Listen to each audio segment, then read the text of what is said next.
Hello and welcome to Cutting Words. I'm Brad Thompson, and today, the Book of Many Things, the latest book from Dungeons & Dragons, is out on dndbeyond.com for those that pre-ordered it. The physical release has been delayed, as apparently Wizards of the Coast, the makers of card games like Magic the Gathering, have not learned how to make cards, or at least their D&D department doesn't talk to that department. Who knows what went on there.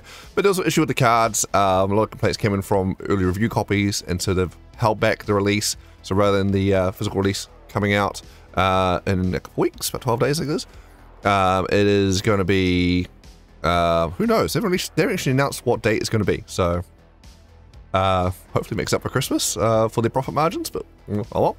But anyway, we've got the online copy. It's available. That was not delayed. And so we can get that today and go look at the player character options that are within this tome, this toolbox, this mixed bag. That is this book. It was very much a mixed bag. There's lots of different aspects and things going on here. Some for the players, some for the Dungeon Masters, mostly for Dungeon Masters, all shuffled into this book. Which, yeah, all strung together this Decamini cards themes that go through. So all the card themes throughout. So yeah, a mixed bag. Let's get up and take a look. Alright, before we get too far into this, just want to give a quick shout out to Viva the Dirk League and their many fans and followers.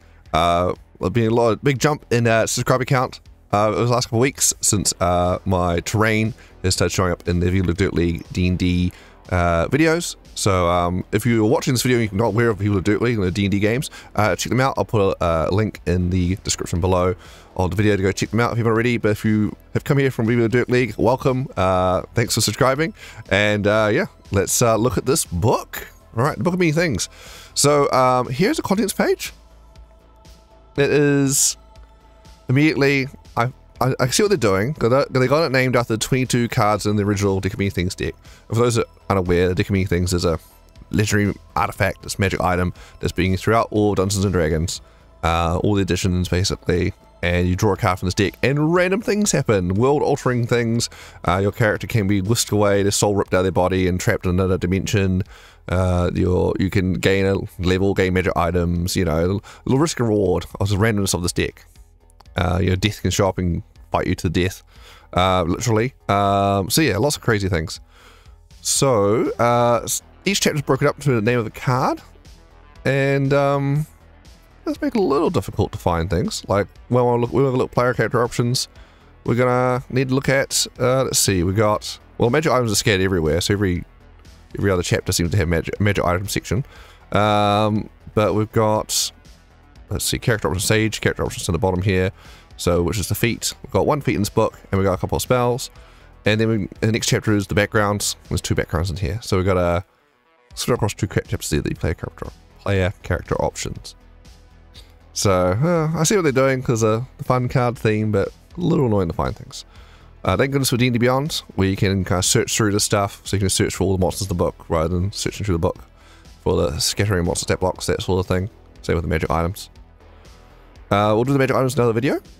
Quite a lot of magic items in this book, actually. If you're into the magic items, there's a lot of magic items here. Some have had errata already, I believe. There was some chatter going online about some people reviewing this, and they complained about some magic items don't make sense, and then the updated D&D Beyond version of it was updated hours later, I think, from them complaining to fix the error. So be interested to see if the error translates to the hard copy when that eventually comes out. So who knows? Who knows? Because I don't think they're reprinting the book, they're just reprinting the cards that go with the box set. Anyway, I think there's enough nattering along about the book in general. Let's get up the player character options and take a look. Sage, chapter 7.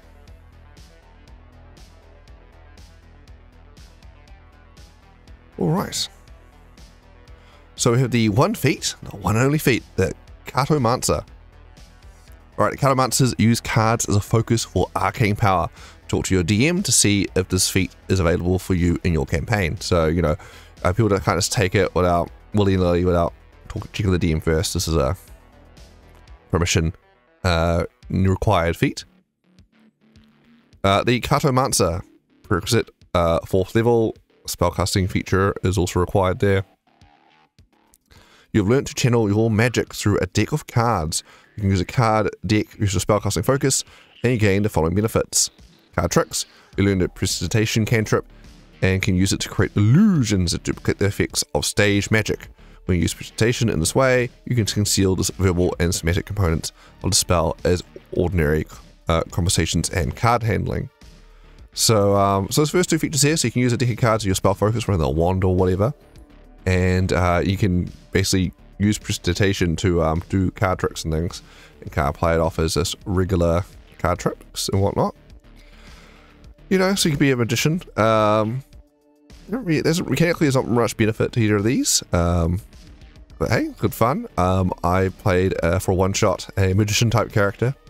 There was also an alchemist for some reason. I made a artificer alchemist tryouts because it seemed so bad, and they're alright. They're a bit of fun. Just don't take it too seriously. But yeah, I made a magician as well, so kind of so did all it's like hand card tricks type thing. So I feel like this will definitely fit that character though. There's no step bump or anything going on with his feet, so it's kind of like I almost would have hoped it was like a flavor.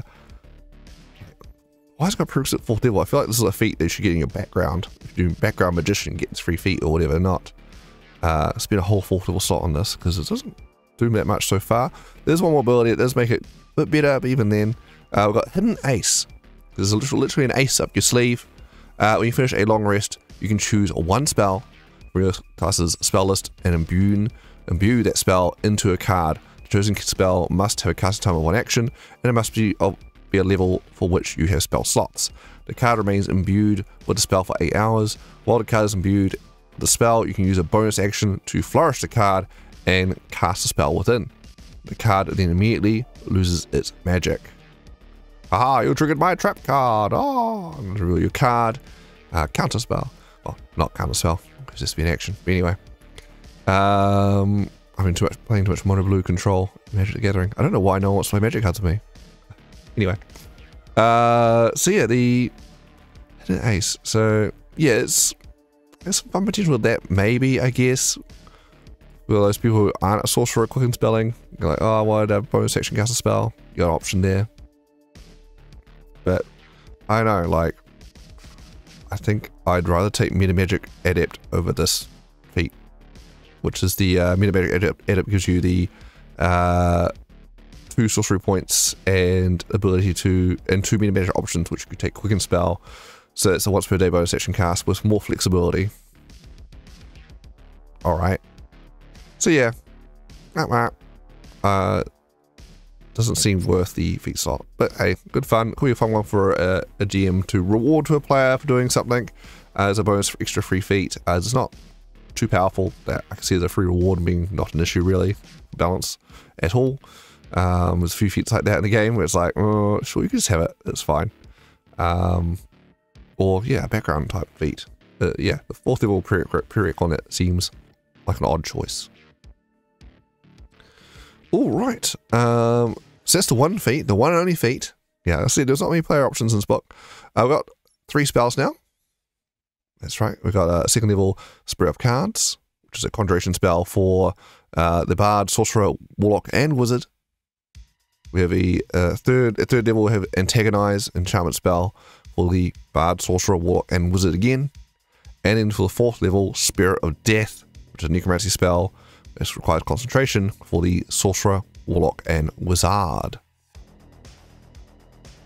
Alright, going through alphabetically, we have Antagonize, the 3rd level enchantment spell.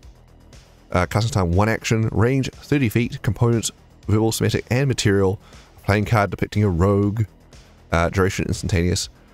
You whisper magical words to antagonize 1 creature of your choice within range.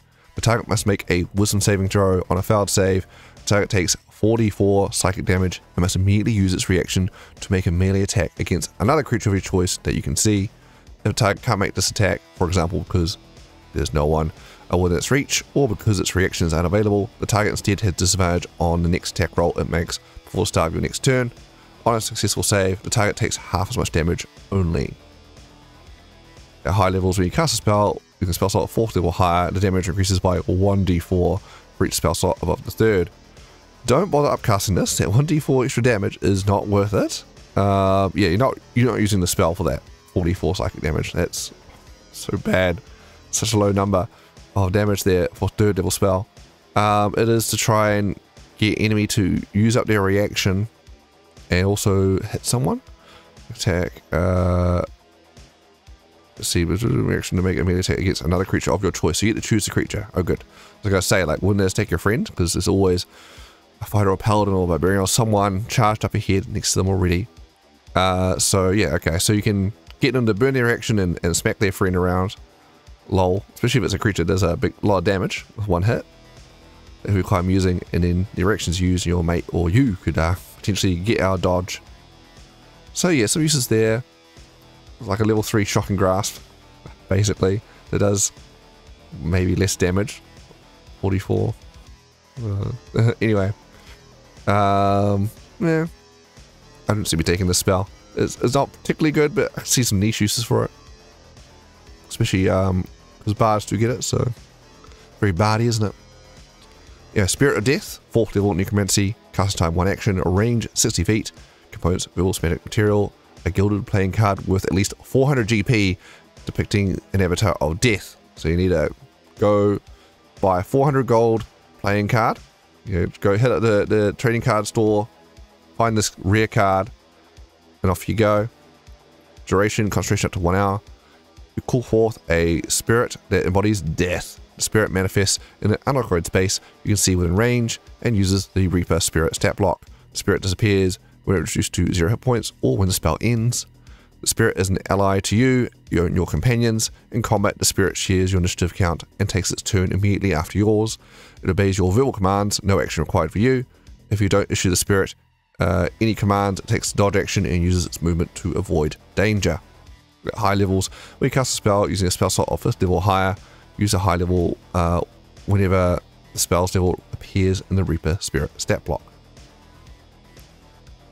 Alright, Reaper Spirit, medium undead, neutral alignment. Armor class 11 plus the spell's level, scale up, depending how you upcast it. So by default it is, it's a 4th level, isn't it? Yeah, so 15. Hit points 40 plus 10 for each of the level, spell level above 4th. 3 foot fly, 3 foot movement, normal, and it can hover. Strength 16, Dex 16, Con 16, Int 16, Wisdom 16, Charisma 16. I see a pattern here. 3, 3, 3, 3, 3. Damage immunities, necrotic poison, condition immunities, charmed, exhaustion, frightened, paralyzed, poisoned. Senses dark vision 60 feet. Passive position 13. Understands languages you speak. No challenge rating. Proficiency bonus equals your bonus. Incorporeal movement. Spirit can move through other creatures and objects as if they were difficult terrain. If it ends its turn inside the object, it is shunted to the nearest unoccupied space and takes a 1d10 force damage for every 5 feet shunted. Actions. Multi-attack. The spirit makes a number of Reaping Scythe attacks equal to half the spell level of the spell rounded down. Reaping Scythe, melee weapon attack, your spell attack modified to hit with advantage, even. Alright. Reach 5 feet. The creature haunted by haunt creature.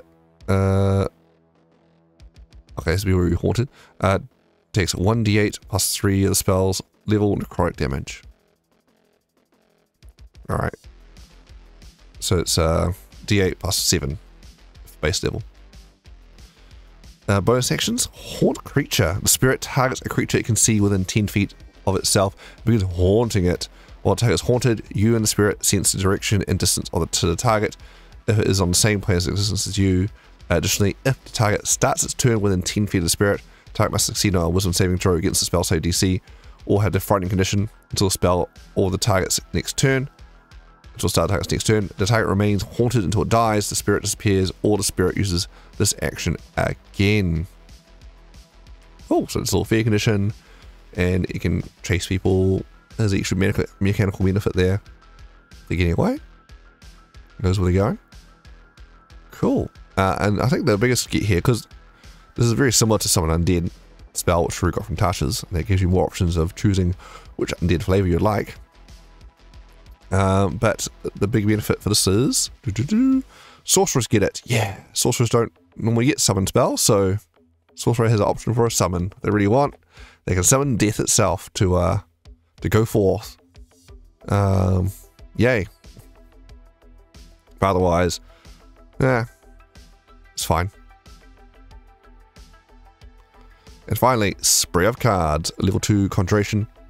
Cast time 1 action. Range itself, 15-foot cone. Components verbal semantic material, deck of cards. Duration instantaneous. You spray a 15-foot cone of spectral cards.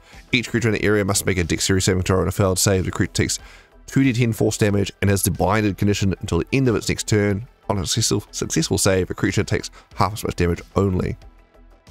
And you can upcast that for extra d10 damage for a level going up.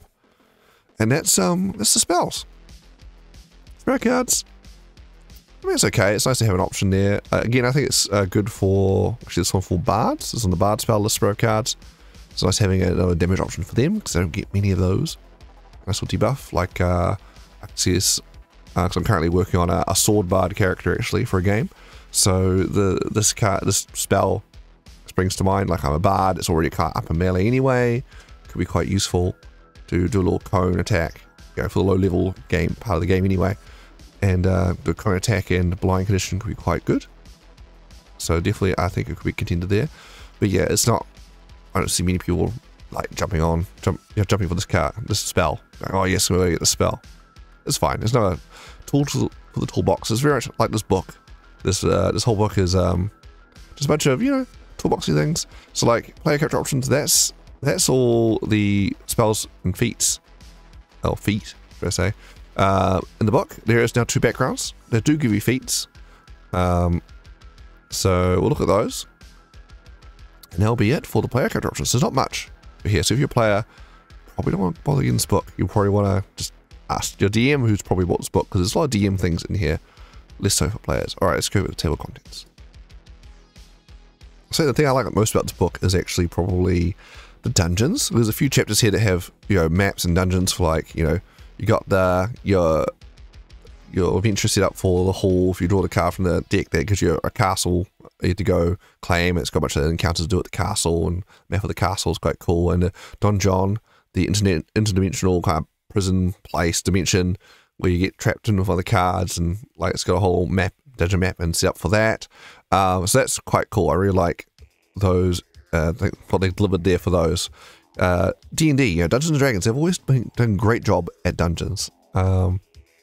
So yeah, perfect. It's in the name, so hints in the name. Dungeons are great. I approve. Rest of the stuff in here, this is very much mixed bag, and can be quite hard to find things in it. But alright, let's go to the backgrounds. There they are. Chapter 8, Fates.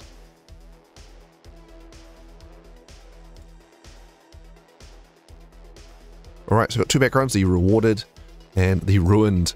So basically, have you had good luck, or maybe you had gained a bunch you counted a deck early in your life and you drew an amazing card, life-changing event, that sort of thing. You're ruined, and then the opposite of that.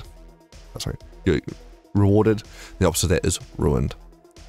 Alright, so Rewarded, you were living a difficult life before your destiny suddenly changed to a miraculous turn of good fortune. Perhaps a benevolent deity gave you precisely what you most desired.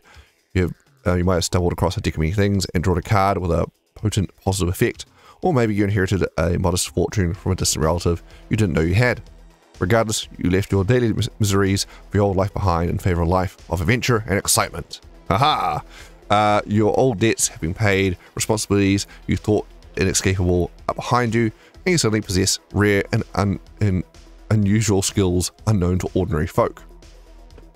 So you gain skill proficiencies in insight and persuasion, which very good skills. I always rate those ones, especially a socially minded character, which I like to play anyway, so perfect. Languages are one of your choice. Tool proficiencies, one gaming set of your choice, such as playing cards, or 3 dragon ant cards. Equipment, a bottle of black ink, ink pen, 5 sheets of paper, gaming set matching your choice proficiency, a signet ring, set of fine clothes, and a pouch containing 18 GP. Alright, feature, Fortune's Favor. This is what you actually want from the feat. Here we go. The background, should I say, a feat. So Fortune's Favor, your unexpected good fortune is reflected by a minor boon. You gain the lucky magic initiate or skilled feat, your choice. Probably gonna be lucky. They haven't done lucky before. As an option for these backgrounds, and lucky's a really good feat. Very boring, but very good feat. So yeah, that makes sense, I guess, thematically why it's there, but yeah, wow, that was a big step up. You know, your choice of feat reflects this transformation that changed your life. An encounter with a genie who gave you 3 wishes might have resulted in magical powers, represented by a magic initiate. If you paid off all your family debts with a fortuitous round of 3 Dragon Ant, you might be lucky instead. Alternatively, you could use the skilled feat to reflect whatever trial you endured to secure your new destiny, to model the knowledge and abilities imparted to you by whatever force transformed your life. It's gonna be lucky. Yo Genie, I wish for lucky. So yeah, it's pretty good. Pretty amazing background. I can see a lot of people being, you know what, I am background Fortune's favor. Yes, please. Lucky. It's pretty good. All right, so lucky, for those who don't know, you get 3 luck points. You get 3 times a day. You can basically choose to spend one of these luck points to reroll a d20, be it your own d20 from like a skill check, action, attack, or saving throw, or enemy who try to attack you can get them reroll it too, which is fantastic if they critically hit you. No, you didn't crit me. Reroll that. So it's pretty good. It's pretty damn good. You never gonna regret having lucky. It's pretty good. Comes up all the time. I don't normally take it because I feel kind of bad taking it because it's so good and so boring. Like, that's real die. Woohoo. But maybe one day I should. I deserve it. I've earned this, you know? I should take lucky. Alright. Let's go down to, you got personality traits and things like that. But, and around a trinket table, for being lucky. Let's go to Ruined. Right. Everything has gone so well. Was going so well. You had a life of luxury, love, and comfort when you suddenly lost it all. Perhaps you were framed for crimes you didn't commit and lost your reputation, fortune, career. Maybe a rampaging dragon or another monster wiped out everything you had in a single calamitous afternoon. Or you might have sought out a deck of many things, hoping to make a successful life even more glorious, only to draw a destructive card that changed your destiny forever. Your desperation has driven you to a career of adventure. You don't seek out dark dungeons and their monstrous inhabitants for excitement and glory. You do it because every other path is closed to you.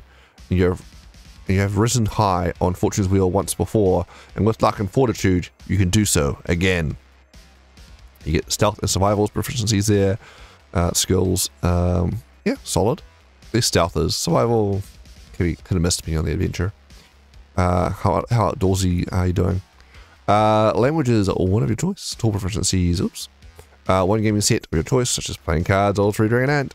A cracked hourglass, a set of rusty manacles, half-empty bottle, hunting trap, gaming set, at your chosen proficiency, a set of traveler's clothes, and a pouch containing 13 GP, 5 GP less than rewarded.